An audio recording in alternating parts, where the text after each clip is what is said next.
ಧರ್ಮದ ಕಾಲಂನಲ್ಲಿ ವೀರಶೈವ ಲಿಂಗಾಯತ, ಜಾತಿಯಲ್ಲಿ ರೆಡ್ಡಿ ಎಂದು ಬರೆಸಿ ಹೀಗಂತ ಜಿಎಸ್ ಪಾಟೀಲ ಹೇಳಿದ್ರು.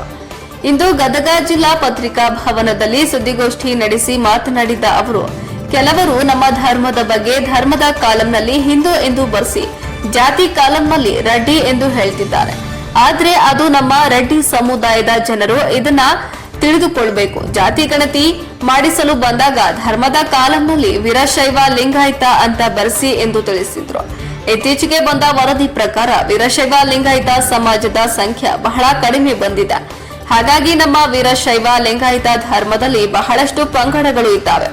ಎಲ್ಲರೂ ಕೂಡ ಇದನ್ನ ತಿಳಿದುಕೊಂಡು ನಮ್ಮ ಸಮಾಜದ ಬಗ್ಗೆ ಎಲ್ಲ ಮಾತಾಡೀಶರುಗಳು ಒಂದಾಗಿ ಕೆಲಸ ಮಾಡಿದಾಗ ನಮ್ಮ ಸಮಾಜಕ್ಕೆ ನ್ಯಾಯ ಸಿಗಲು ಸಾಧ್ಯ ಎಂದು ತಿಳಿಸಿದ್ರು. ಕ್ಯಾಮರಾಮನ್ ಜಗದೀಶ ಜೊತೆ ಅಶೋಕ ಹೊಗ್ಗರ, ಗದಗ. ಎಲ್ಲ ಪದಾಧಿಕಾರಿಗಳು ಇವತ್ತು ನಿಮಗೆ ತಿಳಿಗೊಳಿಸ್ತಾ ಇದ್ದೇವೆ.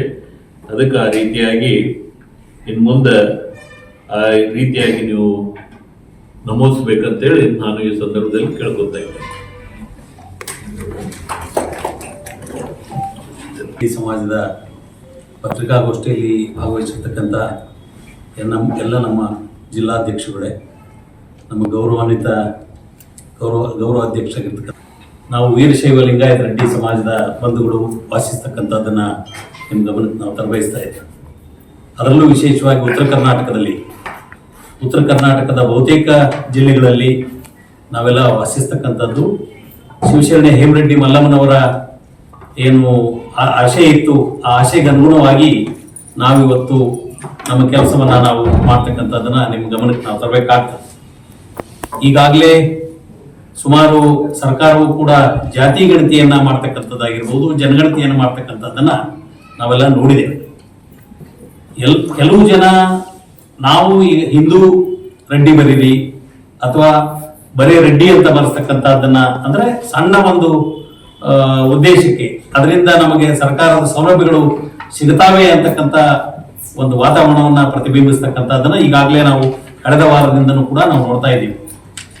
ನೋಡಿ, ನಾವು ಯಾವ ಸಮಾಜದವರನ್ನು ಕೂಡ ತಮ್ಮ ಸಮಾಜವನ್ನು ಬೆಳೆಸಲಿಕ್ಕೆ ನಮ್ದು ಏನೂ ಅಭ್ಯಂತರ ಇಲ್ಲ. ಆದರೆ ವೀರಶೈವ ಉಪಪಂಗಡವಾಗಿರ್ತಕ್ಕಂಥ ನಾವು ವೀರಶೈವ ಲಿಂಗಾಯತ ರೆಡ್ಡಿಯವರು ನಮ್ಮ ಏನು ಸರ್ಕಾರದ ಜನಗಣತಿ ಏನಿದೆ, ಜಾತಿ ಗಣತಿಯಲ್ಲಿ ನಾವು ಥರ್ಡ್ ಬಿಗೆ ನಾವು ಒಳಪಟ್ಟಿರ್ತಕ್ಕಂಥವ್ರಾಗಿದೆ. ಇವತ್ತಿನ ಏನು ಜಾತಿ ಗಣತಿ ಲೆಕ್ಕಾಚಾರದಲ್ಲಿ ಈಗಾಗಲೇ ಅದರಲ್ಲಿ ನಾವು ಪ್ರವರ್ಗ 3B ನಮ್ಮ ಸಮಾಜ ಇರತಕ್ಕಂಥದ್ದಾಗಿದೆ. ಶೈಕ್ಷಣಿಕ ದೃಷ್ಟಿಯಿಂದ ಕೆಲವು ಜನ ಹಿಂದೂ ರೆಡ್ಡಿ ಅಂತ ಬರೆಸ್ತಿರ್ತಕ್ಕಂಥದ್ದನ್ನು ಕೂಡ ಕೆಲವು ಜನ ಅದನ್ನ ಅಪಪ್ರಚಾರ ಮಾಡ್ತಕ್ಕಂಥದ್ದನ್ನ ನಾವು ನೋಡಿದೀವಿ. ಈಗಾಗಲೇ ನಮ್ಮ ರಾಜ್ಯದಲ್ಲಿ ಹಂಚಿಕೆ ಆಗಿರ್ತಕ್ಕಂಥ ವಿವಿಧ ಪಂಥದ ರೆಡ್ಡಿ ಮುನ್ನೂರು ರೆಡ್ಡಿ ಸಮುದಾಯದ ಮೀಸಲಾತಿ ವರ್ಗಗಳು ಕೂಡ ಈಗಾಗಲೇ ಜಾತಿ ಗಣತಿಯಲ್ಲಿ ಈಗಾಗಲೇ ಪ್ರವರ್ಗ A, B ಮತ್ತು 2A ಕೂಡ ಫಿಕ್ಸ್ ಆಗಿರ್ತಕ್ಕಂಥದ್ದನ್ನು ನೀವು ಗಮನಿಸಿದ್ದೀರಿ. ಒಕ್ಕಲಿಗ ಸಮುದಾಯದ ರೆಡ್ಡಿಗಳಲ್ಲಿ 4% ರೆಡ್ಡಿಗಳು ಒಕ್ಕಲಿಗ ಸಮುದಾಯಕ್ಕೆ ಸಂಬಂಧಪಟ್ಟಂತವರಿಗೆ ಪ್ರವರ್ಗ 3A ಅವರಿಗೆ ಅನ್ವಯ ಆಗ್ತದೆ. 4% ಮೀಸಲಾತಿ. ಪ್ರವರ್ಗ 3B ವೀರಶೈವ ಲಿಂಗಾಯತ ಸಮುದಾಯದ ರೆಡ್ಡಿಗಳು 5% ನಾವು ಇರ್ತಕ್ಕಂಥದ್ದಿದೆ. ಮೀಸಲಾತಿಯನ್ನ ನಮಗ 5% ನಮಗ ಮೀಸಲಾತಿ ಇಟ್ಟಿದ್ದಾರೆ. ಪ್ರವರ್ಗ 2A ಬಲಿಜ ಸಮುದಾಯದ ರೆಡ್ಡಿಗಳು 15% ಅವರಿಗೆ ಮೀಸಲಿಟ್ಟಿರ್ತಕ್ಕಂಥದ್ರು ಕೂಡ ನಾವು ರಾಜ್ಯದ ಶಿವಶರಣೆ ಹೇಮರೆಡ್ಡಿ ಮಲ್ಲಮ್ಮ ವೀರಶೈವ ಲಿಂಗಾಯತ ಸಮಾಜದ ರಾಜ್ಯದ ಗೌರವಾಧ್ಯಕ್ಷ ಅಭಿವೃದ್ಧಿ ನಿಗಮದ ಅಧ್ಯಕ್ಷರಾದಂತಹ ಸನ್ಮಾನ್ಯ ಜಿಎಸ್ ಪಾಟೀಲ್ ಸಾಹೇಬರನ್ನ ಇವತ್ತಿನ ಪತ್ರಿಕಾಗೋಷ್ಠಿಗೆ ತುಂಬ ಹೃದಯದ ಸ್ವಾಗತವನ್ನು ಮಾಡ್ತಾ,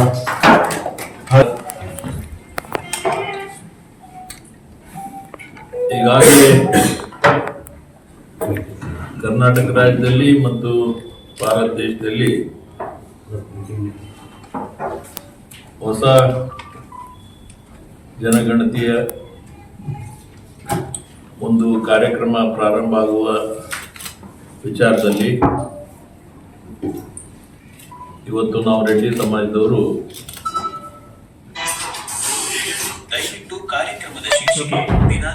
ಲಿಂಗಾಯತ ರೆಡ್ಡಿ ಸಮಾಜದವರು